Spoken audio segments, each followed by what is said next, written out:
Hey guys and ladies, Mr. Forgione. Hopefully y'all are doing okay. I wanted to just briefly go over the sort of consequences of exchange rates that we had talked a little bit about last time. We'll talk about some of the consequences there, and then we're going to get into the very last sort of new Cambridge material, which is some accounting stuff. So we'll talk about that in a little bit. But I wanted to first talk about exchange rates and specifically what's the effect of a currency appreciating versus depreciating? Like if we maybe get the techniques, we get the shifts, but why do we care? Why does it matter? Well, it matters for a couple of reasons. One of the big reasons is that it plays a part in aggregate demand, which, as we've talked about before, aggregate demand is super important because that's one of the main factors on real GDP, which controls unemployment. As you guys know right now, unemployment's kind of a huge issue here, not just in the US, but globally, obviously, with the pandemic. Unemployment's a major issue. So if your aggregate demand is increasing and your real GDP is increasing, that also means that your unemployment is decreasing, which is a really good thing. So you may say, all right, well, exchange rates, how does that play into aggregate demand? The opposite of what you would think. If our currency is depreciating, okay, let's go back to using the dollar versus the yen. If the US dollar is depreciating as compared to the yen, what that means is that our goods are now relatively cheaper to purchase for the people that live in Japan.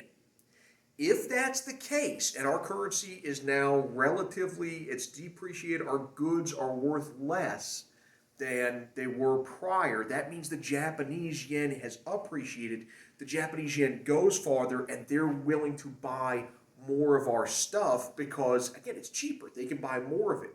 What does that do? Well, if the Japanese are buying more American goods, we're selling more Fords and Chevys and all that kind of stuff. Now, all of a sudden, our aggregate demand is increasing, and that means our unemployment is going to be going down. Now, the interesting thing about that is, as we talked about with the exchange rates, wait, if our currency is, or rather, if our goods are becoming more popular, what does that do in terms of the demand for our currency? The demand for our currency goes up, and guess what? Our currency is not going to be depreciating for too much longer. We're going to see an appreciation in our currency in the long term. So this is one of those sort of cyclical things where if you have this, then this other thing is affected, and that sort of shifts it the other way. And so that's really what we have here is initially governments like it when our currency is depreciated because our stuff is cheaper. Other people buy stuff from outside the country. That increases our net exports, increases our aggregate demand, decreases our unemployment. But in so doing, that's also going to stimulate the demand for the currency, and our currency long term is going to appreciate. So be thankful, I guess, to a certain extent. We're not taking the Cambridge test this year because that's one that they like to hit on, and as you can tell, it is a little bit complicated. But I want to give you a little bit of insight into that. Now, for the average layperson, for the average consumer, we kind of like it when our currency has appreciated because now we're the ones that get the opportunity to buy cheaper foreign goods and to buy more of those goods. So from that standpoint, typically consumers like it when our currency has appreciated. Also, when it comes to traveling, if you like to travel, certainly you like it when the U.S. currency has appreciated. I always tell this story that one of the best meals I've ever had in my life was in the Caribbean, and it was primarily because they wanted the U.S. dollar. The dollar went a lot farther down there, and so we had on our honeymoon, my wife and I had this incredible meal on the beach in this like grass hut area. We had fresh caught snapper and rice and beans. It was incredible. With drinks and everything else, I think the total bill for the meal was $8, if I'm not mistaken. And so when you have that type of thing going on, obviously it makes you a lot more willing to travel. So we like it as consumers when there's an appreciation, not as much when there's a depreciation. The government, on the other hand, likes the opposite. Okay, I'm going to leave off there on exchange rates, but I do want to talk a little bit about accounting. So I apologize. I know this is going to be a little longer video, but I won't give you as much stuff this week. Not that I'm like killing you guys anyway right now. Okay, so with accounting, we talked earlier about the balance of payments. Balance of payments is basically how we record our imports and exports, how we record sort of our trade accounts. And this is how we do it. We've got three separate accounts that we use. We have the current account, the capital account, and the financial account. Now this one over here, the current account, that's the one that is the most detailed, okay? So there's going to be 4 sub-accounts for this particular one. There's no sub-accounts in these others. So it's really just this current account that we've got to get into a little more detail and specificity. So the first 2 accounts on the current account are pretty straightforward. First 2 sub-accounts are goods, and you probably guessed already, services. Here's kind of the funny thing, just so you know the whole British Cambridge AICE on this. We call it goods and services. If you were taking the Cambridge test, one of the things we would look at is the British term for this, the Cambridge term. They call them visibles and invisibles. That's actually what they use for these 2 sub-accounts, are the visibles accounts and the invisibles accounts. We know what goods and services are. I think we talked about like second or third day of school way back in August. But essentially what we use these for is if somebody in another country, if someone in Switzerland buys an American good, then that's going to be a positive for the U.S. and a negative for Switzerland in that particular account.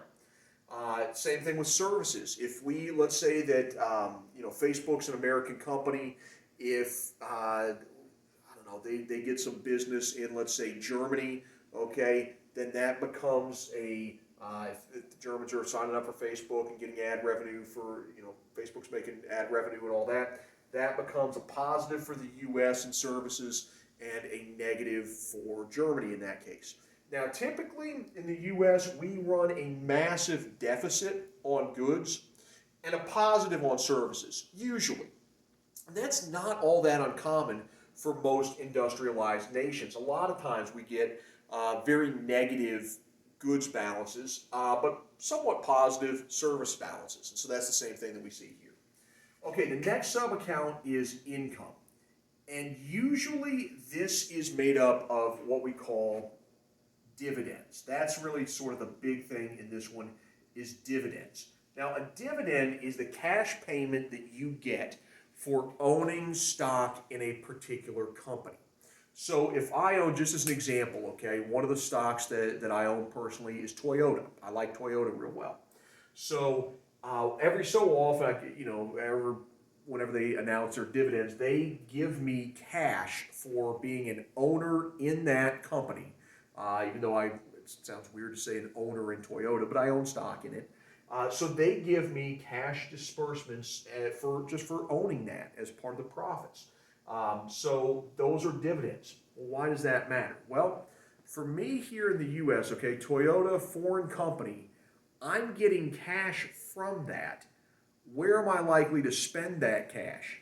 Here in my home country of the U.S., right?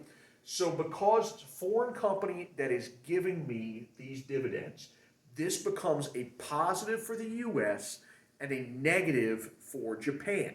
Now, there's going to be something that we'll talk about in a little bit that's going to offset that, but in the income account, this is a positive, in this case, for the U.S. Now, keep in mind, this only works when we're dealing with foreign stocks or foreigners buying U.S. stock. If I was to buy stock in, say, Coca-Cola, which is a U.S. company, or Microsoft, or whatever U.S. company you want to use, that would actually not be recorded at all anywhere on this, okay? Because this is only dealing with foreign trade, and if I'm an American buying an American company, there's no actual trade going on there.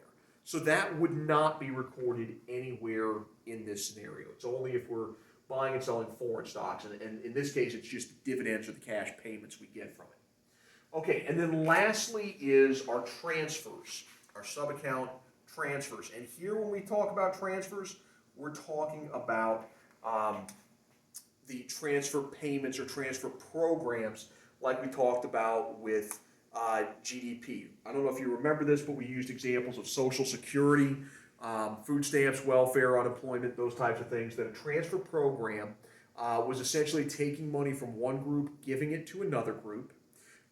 It does not contribute to real GDP because you're only taking money from one group, giving it to another within the same nation. And so that would not necessarily contribute to GDP or anything. It's not saying it's a bad thing or an immoral thing or anything like that. It's just, it doesn't actually impact aggregate demand or real GDP. However, it can have an impact with regard to trade. So let's say, just as an example, let's say that I finish out my 30 years at GHS, which I'm about halfway through. Okay, if I finish out my 30 years at GHS, I qualify for this pension that's going to give me, who knows, but let's just pick a round number and say $40,000 a year, okay? So if I get 40 grand a year rest of my life, let's say I'm in my mid-50s, Dominic is out of the house, he's, graduated college or whatever. Maybe my wife and I decide we want to go back to the old country, okay? We decide we're going to retire somewhere in Sorrento, Italy or something like that. So we move over there. Well, guess what? I still get the pension. Just because I moved locations doesn't mean I wasn't a teacher for 30 years. I still get the pension. But if that's the case and I'm living over in Sorrento, when they cut me the check, guess where I'm going to spend the money? Probably in Italy, right? Probably where I'm living at that point, which, by the way, I'm probably not going to live in Sorrento, but just for the sake of argument. If that was the case, I'm living over there, I get the transfer from the U.S., I'm over in Italy, I'm probably spending it there. This would be a negative for the U.S. and a positive for Italy. Now, one last thing on this before I move on. When we use negatives and positives here, the accounting terminology for that, a positive would be a credit and a negative would be a debit. So if you think about it like this, whenever you swipe your debit card, what happens to the money in your account? Money's coming out of your account, right? It's a debit. That means money is being subtracted from your account. So in this case here with the transfer, if it's a negative for the U.S., that is a debit. It's coming out of the U.S. account. By comparison, if we had a Vietnamese citizen that ends up, getting a pension or getting, some type of government check from the Vietnamese government and then comes and lives in the United States, that would be a credit for the U.S. If you think of it like store credit, you're getting the ability to spend something now. It's a positive. That would be a positive for the U.S. Okay, now we come over to the last two accounts here, and again, there's no sub-accounts, so I'll just kind of give you a couple of examples here. The capital account is any sort of investment that someone makes in a foreign country in any way, shape, or form that is tangible. That's the main thing here. The main difference between capital and financial. These are both actually, and I'll kind of put up here, these are both investment accounts. The difference is this one, the capital account, is tangible, which means I can literally see and touch it. Okay, I can see it, I can physically touch this investment. So as an example, if let's say Isabella decides to purchase a dairy farm in Belgium, she can physically see the cattle there. She can physically see the pumps and you can see the dairy farm, right? That would be a tangible asset, and that would go in the capital account. That would be recorded as a negative for the U.S. because Isabella, living in the U.S., purchasing this in Belgium, it would be a positive or a credit in the account for Belgium. By comparison, if let's say that, let's say that Robbie has dual citizenship in Canada, okay, that he's both an American and a Canadian citizen, and he's living in Canada. Actually, dual citizenship wouldn't work. Let's say Robbie's just a Canadian, okay? He's living in Canada, but he decides to buy a winery out in Napa Valley in California, okay? So he buys a winery out there and a vineyard out there. Okay, that's going to be a credit for the United States. That's a positive for the United States. It's going to be a debit for Canada in that situation, a negative or a debit for Canada in that particular instance. Okay, last but not least, we have financial. The financial account, if this is tangible, guess what this is? This is not tangible, intangible, okay? The financial account is where you're buying stock or you're buying ownership in some way, shape, or form in some financial asset that's held overseas. So if we talked about earlier, when I buy stock in Toyota, that ends up being a debit for the United States and a credit for Japan in the financial account. So that's kind of the weird thing. We said, okay, I buy the stock over here. I bought stock from this Japanese company. That is a debit for the US, a credit for Japan. But what happens on the back end when I get cash payments from that? Now that's recorded over here in that income account. That becomes a credit to the United States and a debit for Japan. So again, a little bit tricky there, but the purchase of the actual ownership, the purchase of the shares of stock, it could be, I mean, there's other things it could be too, as opposed to stocks or annuities, but stick with stock, okay? That's the easiest one. The purchase of the stock goes here, the opposite reaction in dividends comes over here. Okay, I know that's not the most exciting thing in the world. No one, gets up in the morning, typically as a 5, 10, 12-year-old kid and goes, you know what, when I grow up, I really want to get into accounting. That's my dream job. But it is important, and specifically with the Cambridge material, I want to make sure we covered everything that could possibly have been on the Cambridge syllabus, and at this point, I think we've pretty much done that. So we're going to start turning our attention over to personal finance. I've had a couple people have mentioned they want to get into stocks, so we'll talk more about stocks. But if there's other things that you specifically want me to get into, I can do that as well. Hope you all have a wonderful week. We'll catch you all later.